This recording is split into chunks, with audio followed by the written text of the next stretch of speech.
Welcome to another episode of Mysteries Unknown. I got a really unique podcast for you guys tonight. I've got Steven with me. And Steven grew up on a property in rural Pennsylvania and has had a lot of strange things happen to him on the property. Everything from strange lights in the sky to footprints to structures, all kinds of crazy stuff that's happened to him. He's seen a Black Panther in the area. We're going to go into all of that. Before I do, I just want to say thank you so much for being here. Thanks to all the new members. Thanks for the support. You guys are awesome. If you got a story or a mystery you want to send me, you can send it to me by email at mysteriesunknownpodcast@gmail.com. But let's jump right into the story. Steven, welcome to the show. Glad to be here. Thank you for having me.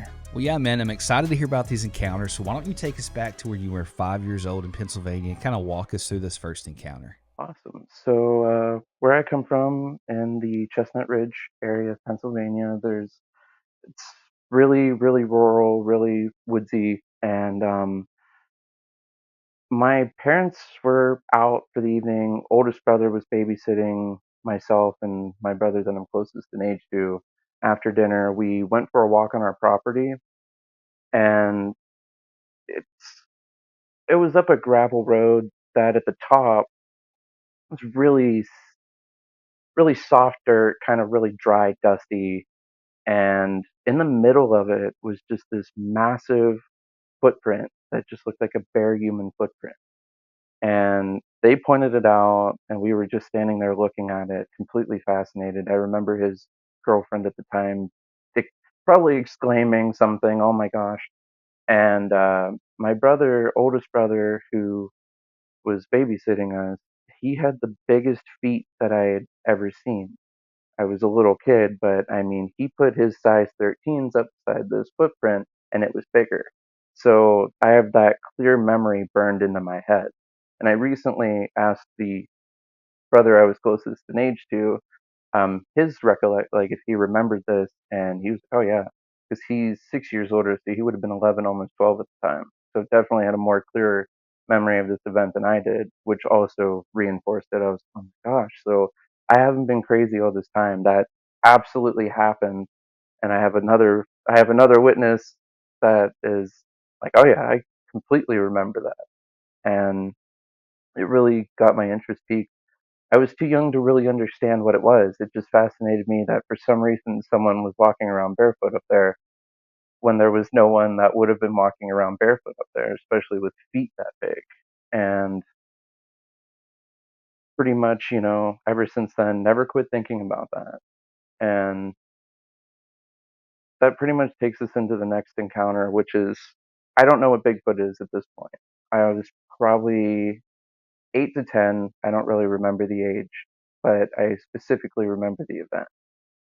And it was like broad daylight, sometime in the year when there wasn't any leaves. It was either fall or sometime in late winter to spring. No leaves on the trees, all dead leaves on the ground.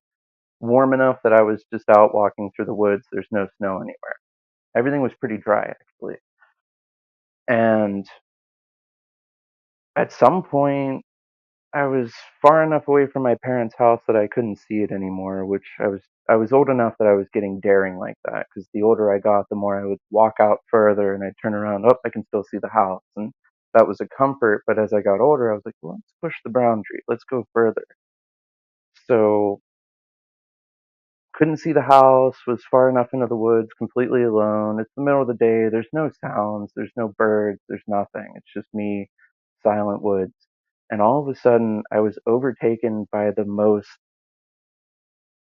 powerful, noxious poop kind of odor. And I mean, it was like I had been laying on the ground trying to shove my face into it. That's how intensely strong it was. My eyes began watering, my nose is running, I'm gagging, I can't breathe. I'm looking everywhere, all over the ground, convinced that I've just walked through the biggest pile in existence. And there's nothing on the ground. The leaves are all dry. There's no deer poop even. There's nothing. And I started running like 10 feet this way and 10 feet that way, just trying to escape it, but it was like a bubble. And so I became so freaked out by it that I just bolted back to my parents' house, no questions asked. Now, I never heard anything and I never saw anything, but to this day, I've never ever had an experience like that in the woods. And I come to find out years later that part of what people report with encounters with Bigfoot is that they smell pretty bad. You know when one's near, you're going to smell it. And I've heard from hunters that bears can have a strong odor, but I didn't see any bears. I didn't see Bigfoot either, but I've never ever had an encounter like that. And I to this day don't really know what to officially think of that. But the second I heard someone say that Bigfoots smell really bad, and so if you discover this noxious, horrible, I feel like people usually go towards sulfur. This wasn't chemical or sulfur by any means. It was completely organic. It just smelled like the worst poop in existence. And it was just so empowering that I couldn't stay in the area. But that's never once happened again.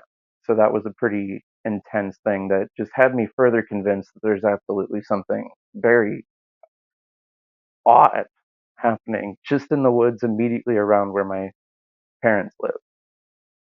And the next encounter that I can remember that was really notable is we were in our teens, and my best friend and I used to go explore the property that my family owns, which is a very big property, multiple hundreds of acres. And at one time, it was strip mined, so they cleared off the land, strip mined it, and then planted a bunch of pine trees. And it's kind of funny how they did it. They're kind of it's not natural.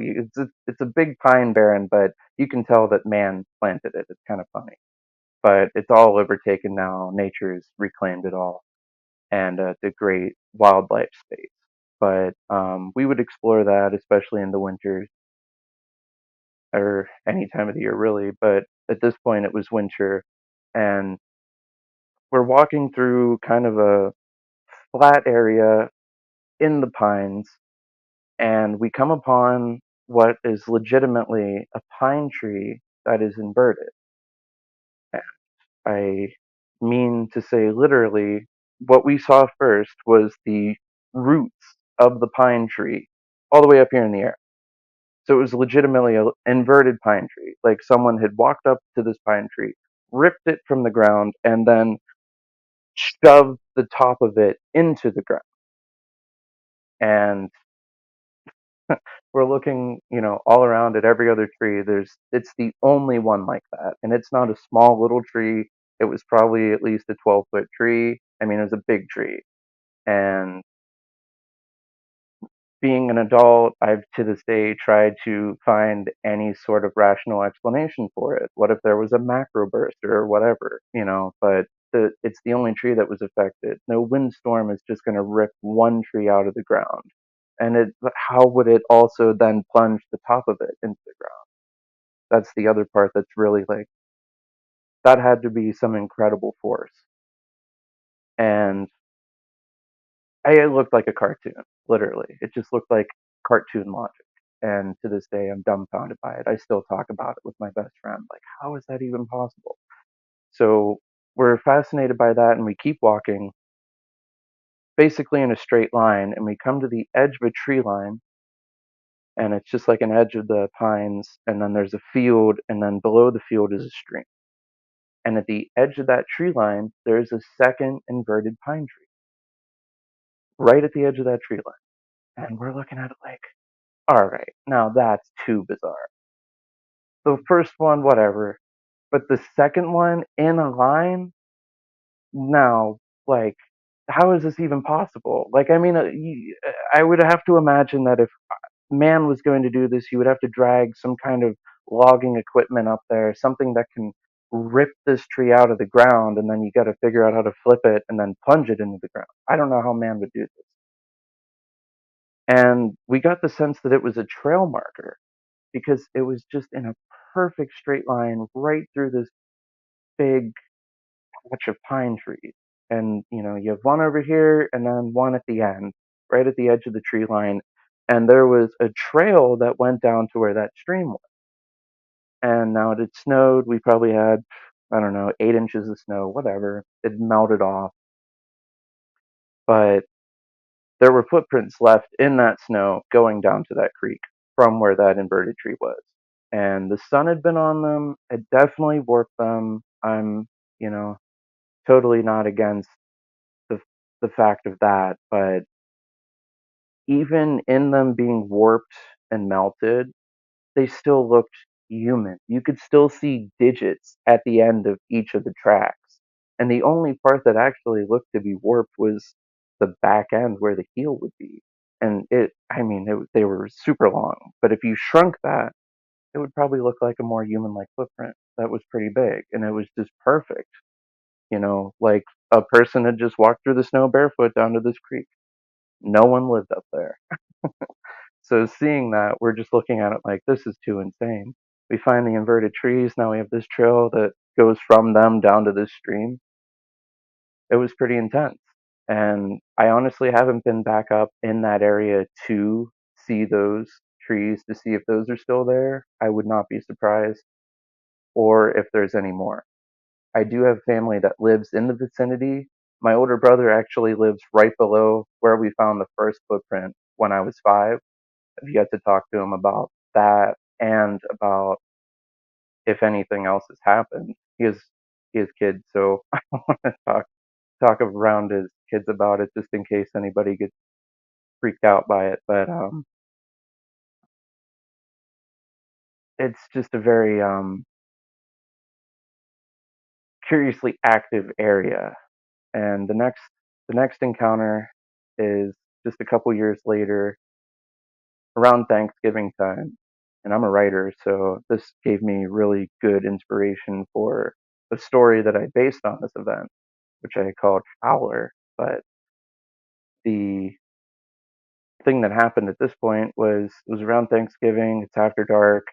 My oldest brother's standing on the end of my mom's porch, and I'm behind him, and he's got his hand raised, and I'm trying to ask him, what is it? And we had heard this very clear, almost whooping kind of owl noise. It was so bizarre. Lived in the We've lived in this area our whole lives. He at this point would be in his mid to late 30s. I was at least 19 or so, and I've heard bobcats, coyotes, multiple species of owl, all kinds of animals my whole life in the wilderness. Some of them can make some sounds that are very bizarre sounding, especially in the middle of the night when you're not expecting it. But this was completely unlike anything. It was very. I mean, it almost sounded like somebody was just standing down there doing it to mess with us. But that's not the fact of what it was. No one else was down there, and neither of us were sure of what we were hearing. But it was very. I mean, I hadn't heard there's like famous recordings on YouTube from I believe Oregon State, probably everywhere actually on YouTube, but the ones I'm specifically thinking of I believe came from Oregon State, probably in the 80s or 70s. They're very crystal clear. Really raise my hair every time I hear them because that's what this sounded like.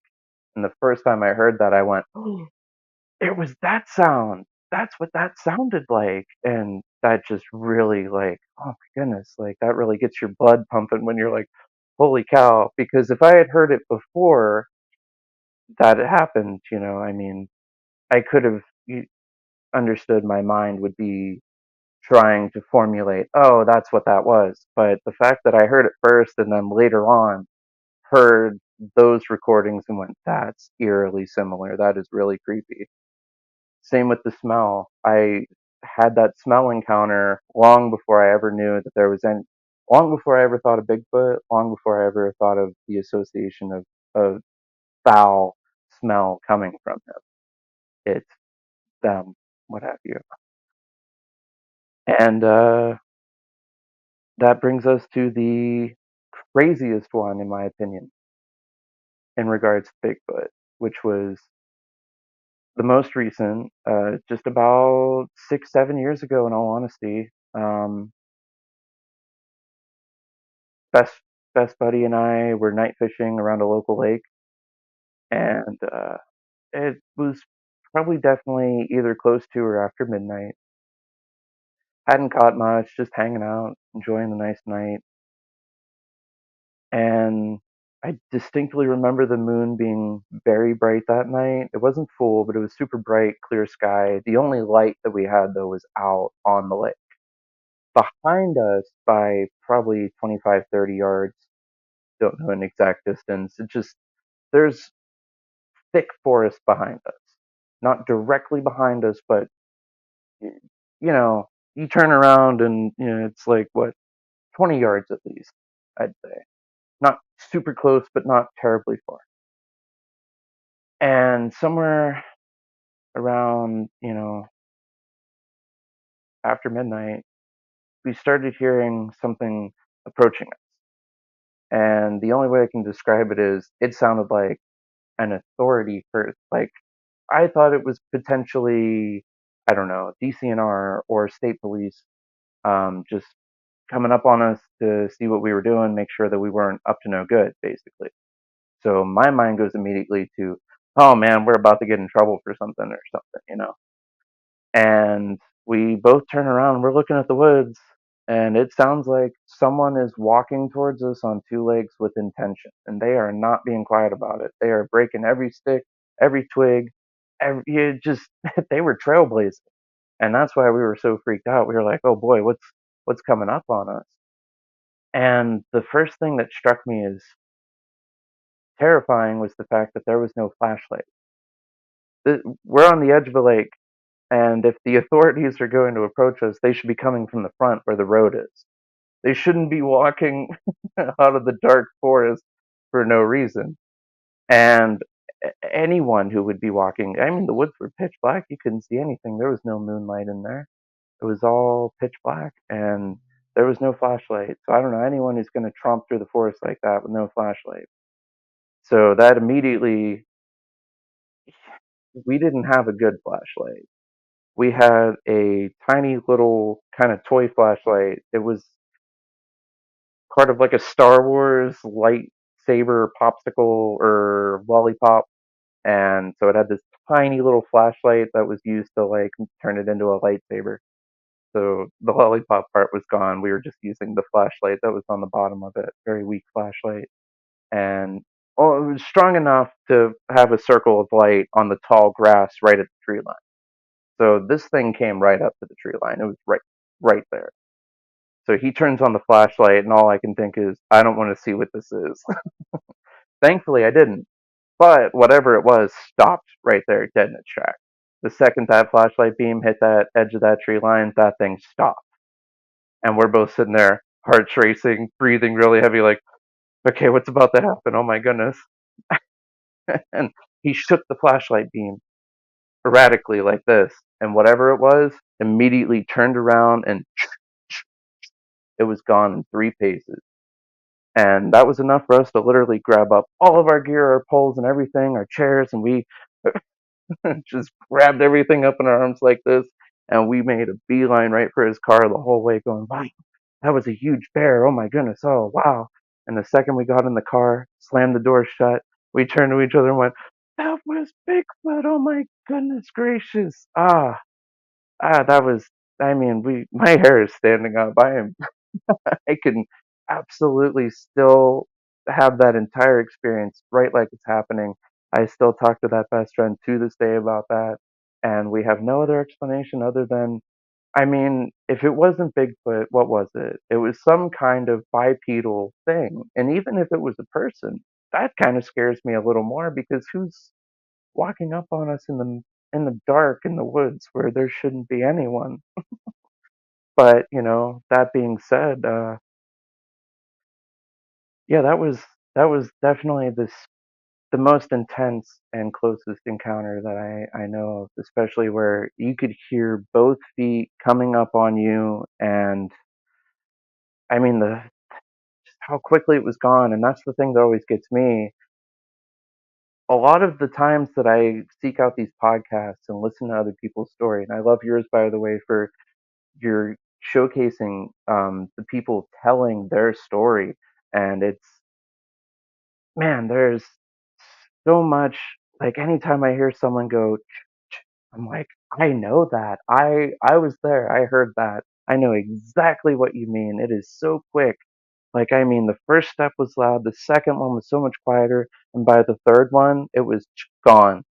And that's, to move that quickly through the dark forest like that, just wow, that's incredible. I have a physical disability. My legs aren't that good, but I've walked through the woods my entire life. I still could not imagine um, being able to move like that. No, that sounds like a really, as a kid being out there fishing at night, a pretty scary experience. Because, and like you said, man, if that wasn't Bigfoot, that's even more scary. That's a person standing there. You know, who's going to do that? Who's going to walk up and stand there and just watch you guys like that and then walk off and make There's no properties around there no either. and. Yeah, you're pretty rural, and then making that much noise, man. A human's not going to do that. A bear's not going to do that. But you definitely are in a hotbed. Sounds like you got a lot of activity in that area, and they've been there for a long time. But I always like to ask people before we get into all the details and stuff. How did those encounters, especially being so young, but how did that affect your life, man? Knowing that was there on the property and all that, how's that affected you? I mean, it made it really interesting because it's kind of how to describe it. It's like I guess, like a coin or something. You have a half and half. You have all these people who are very adamant about this kind of thing, and they got a story, they've got an encounter. There's so many of them, and everybody wants to, you know, share when Bigfoot was in their backyard. And a lot of people have those big wooden cutout silhouettes and stuff on display in their yards as well. It's very popular. Um, and then you have a lot of people who don't want to talk about it. They don't want to hear about it. I don't want to hear your crazy story. There's nothing in the woods. Just, you don't understand the animal kingdom that surrounds you, and you're just, you know, your mind is running, your imagine is running away with simple mistakes or what have you. So it was something I was so interested in because it was so organic. I didn't seek this out. It just happened. I was 5. I saw a footprint. I to this day can't tell you, did my brother plant that there to be like, oh, let's go scare my little brothers? I have no idea. If I find out that's true, then I'll say, well, that's unfortunate that that wasn't real, but I can't explain anything else that happened after that. The horrible odor, or the fishing trip, or even the sound that he heard himself. Those are all things that I have, or the trees, that I have no explanation for any of those, and I've tried my whole life to find one. But I've also just discovered recently that one person in my life who never wants to talk about this, just, you don't bring it up around my mom. I never understood why she was so afraid. She had such a paralyzing fear of Bigfoot, and it never made sense to me. I always wondered. Well, I just discovered this weekend she's seen Bigfoot. It was in the late 70s. She was driving in the area where she currently lives, and it just crossed the road. And it was a pure description of, it wasn't a man, it was over 6 feet tall, it had super long, lanky arms, and it was covered in real thick fur, hair, and it just walked straight across the road in front of her. And that's the only experience, that's it. That's all it was to it. But the second she said that, I went, why didn't you tell me this ages ago? now I now I completely understand your fear. It's totally validated. You've seen it. I've come just close. I've never seen it with my eyes yet, but I completely believe that it's there, and that there's something to the area. It's so rural, and you have a lot of people that live here and there, but there's a lot of space in between, and a lot of space in between that's, you're not just going to go walking through. Even on my parents' property, there's very, very steep, steep hills that are almost like sheer cliffs in a sense, but in the thick of the woods. And streams that carve through all that. And I mean, there's so much to it that I've never explored yet. And I completely believe that there can be, um, there could be an entire community right beside my parents' house, and I wouldn't even know it, because it's thick woods. It's very difficult to get through that. Sounds like it's the a perfect place for them to be, and with all the telltale signs that you've had, like it's there, especially with your mom's encounter. And that brings up a good point. It makes me wonder sometimes because I talk to a lot of people, how many people have these encounters and they just won't talk about it. And I think a lot of the people that just blow it off or get in these groups, and I always you first get into this, I'm like, why do people get in these groups and these channels and then they make fun of other people or have, snarl remarks or whatever to somebody who's had an encounter? It makes me wonder how many of those people have had one. They're just afraid to talk about it. They don't want to talk about it or don't want to bring it up. But why do you think they're in that area, man? Like, other than the obvious reasons of just the ruralness, plenty of food, plenty of places for them to hide, but why do you think they've stayed there? Because it sounds like they've been there a long time, man. That whole area is honestly, pretty recent for development within like the last 100 to 150 years. I think that the one local town, I mean, it has colonial roots and it's been settled, you know, since the 1700s for sure, but a lot of the surrounding area though is just recently being so much more commercially developed. So it's really behind a lot of other places. It's not a big city, it's still very rural. And I think that between it remaining so untouched, so pristine for so long, and only now becoming so just commercially developed and what have you, a lot more people are starting to leave the city and come out to the country in a sense. Um, I think that's also kind of kicking up activity because there's less space, and so things are starting to be discovered more. And I mean, it's a it's a very interesting, just it's its own world, honestly. I mean, it doesn't even go with Bigfoot. I can literally confirm myself that I've seen a Black Panther.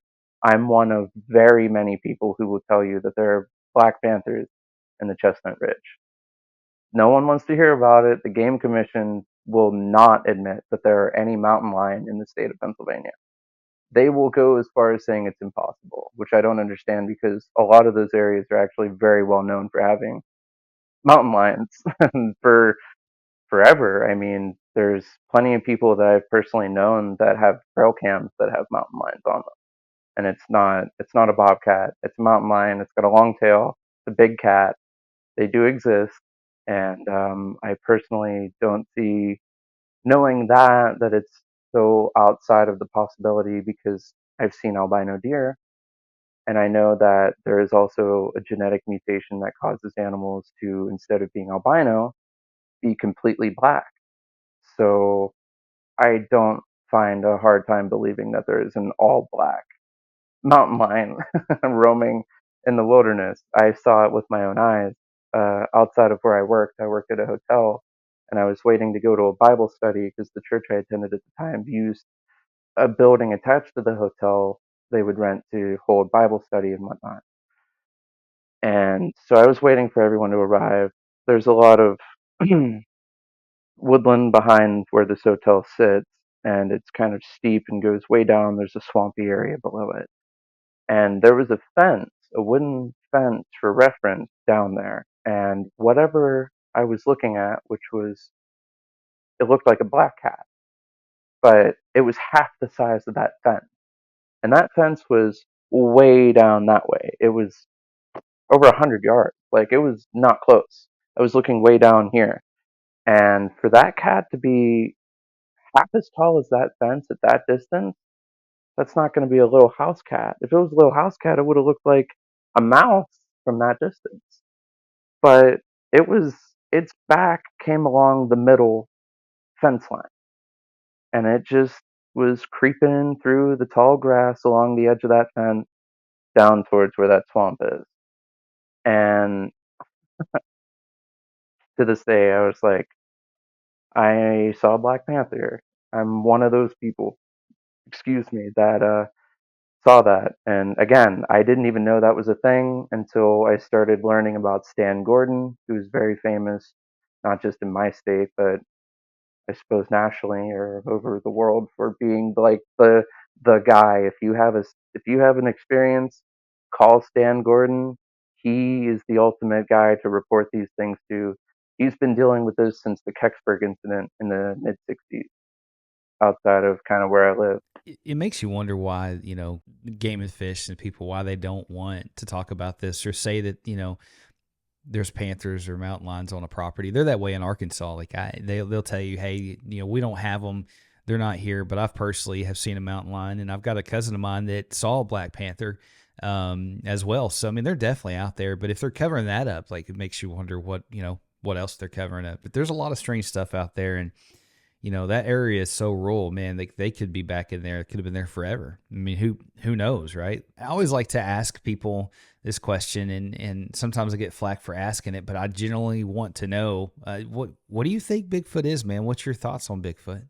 Well, personally, and I'm actually really excited to talk about this, I still think that as far as I have experience with, I personally believe in Bigfoot being an organic animal that just has at least existed with humanity, possibly before. I don't know. I wasn't here before humanity, so I can't say. I can only speak that in my own personal mind, I believe in God, and I believe that God created more things than we have the capacity to understand as human beings.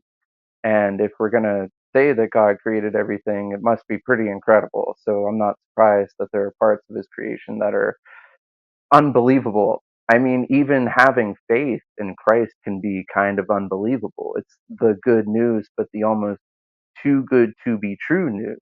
So it can cause difficulty in faith and sometimes. But personally, I believe God created Bigfoot. I believe Bigfoot is as organic as you and I, but is existing apart from us. Maybe there was a split. Maybe we all came from the garden. I don't know. These aren't things that keep me up at night. I'm perfectly comfortable just believing in Him and believing in God. I have no questions in that regard. But I do admit that there seems to be a lot of debate with how to put it, extra dimensional or perhaps extraterrestrial, where they connect sightings with Bigfoot with, what do we call it now, unexplained aerial phenomenon.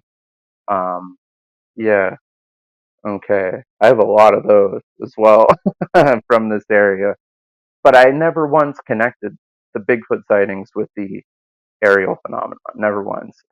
I'm not necessarily against it. I just haven't personally seen anything that would connect it. But it does make me very curious if it could be something extra, what planar, however you would say that.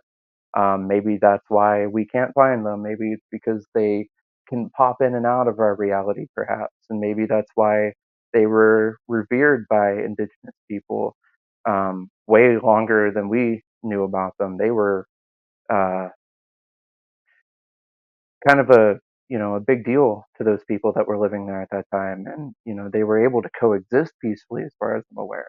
And then whenever there was colonization, whenever other people came in, I think that's also when we started seeing probably a rise in, these people don't understand what this environment is and what's in it, and they're just making it their own. So it's kind of understandable that the environment would be against that. So maybe that was whenever perhaps there was violence in the encounters, because I've heard a lot of stories where Bigfoot seem to be very violent towards people sometimes, and it makes you wonder, well, is it because you intruded on their space, the same as if you swim in the ocean, you risk being bitten by a shark? Sharks aren't inherently evil; they're just animals, and you're in their space. They're the top predator in that domain. You aren't. So if you become attacked by a shark, it's not because it it wants to eat people, but rather it's because you're just another thing in its space. It has no idea what you are, and 9 times out of 10, it's going to spit whatever it bit from you out anyway. But I am really curious if it is either something that was already there, man came in, it's not happy about it, or is it, extraterrestrial or what have you. Personally, I believe in an organic creature, but I can't say I definitively know. Well, that's a good answer, man. And I chalk it up to there's just a lot of things in God's universe we don't understand, and we probably never will. I try not to, I let everybody have their own opinion, and there is no such thing as an expert because none of us know for sure. We're just taking educated guesses, and we can have our own thoughts and opinions. And it makes you wonder, man. I don't know. I can't remember what they say, but I think we've only explored something like 10% of the ocean. So we know very little about this planet. We really do. We don't know a lot in comparison to that. And it makes you wonder. And it's, these encounters and you talk to people and they're all over the map with it. It's a very divided community. But I think that if they are more than flesh and blood, then they're probably Nephilim, fallen angel, that kind of thing. But who knows? But it's very interesting to talk about, and I appreciate you sharing that opinion with our audience. I do have another question, man. Like, what would you say to somebody listening to this podcast that maybe doesn't believe in Bigfoot? What would you say to them? Try to keep an open mind. I mean, I have nothing against people who don't believe in it. I just simply think that you just haven't had an experience yet that has caused you to think maybe there is something more. But I hope that someday, at least in the confines of it being safe and hopefully not too traumatizing or what have you, I hope that, some people that have yet to have an experience like that can and maybe open up their mind more because I mean, I've known a lot of people that believe a lot of things, but my personal philosophy has always been so open-minded and not saying that something doesn't exist. I can't prove whether it does or not. I can only say, well, I've experienced something that I can't explain. So I hope that other people who haven't had that experience yet maybe can go out and find it. Maybe go out at night. Well, don't walk through the forest at night to say, but just wonder, keep an open mind. There is definitely something happening out there in the woods that we're not positive of yet. So There's a lot out there, man. There is so much, and it seems like people are popping up more and more with these sightings, and it's happening more and more often. So definitely a unique world we live in. I love this universe that God created, and it's just glad to be a part of it. But you mentioned that you had a couple of I always mess up too, UAPBs, UFOs. I guess they call them that now. But would you want to talk about one of those experiences? Are you open to that? yeah, absolutely. So just to kind of really try and explain it. So we used to when we were teenagers, we would, all pile in a car and go cruise out to the spot and hang out for a couple hours. We'd watch the sun go down and we'd be there till after dark, sitting there talking, just being young guys hanging out. And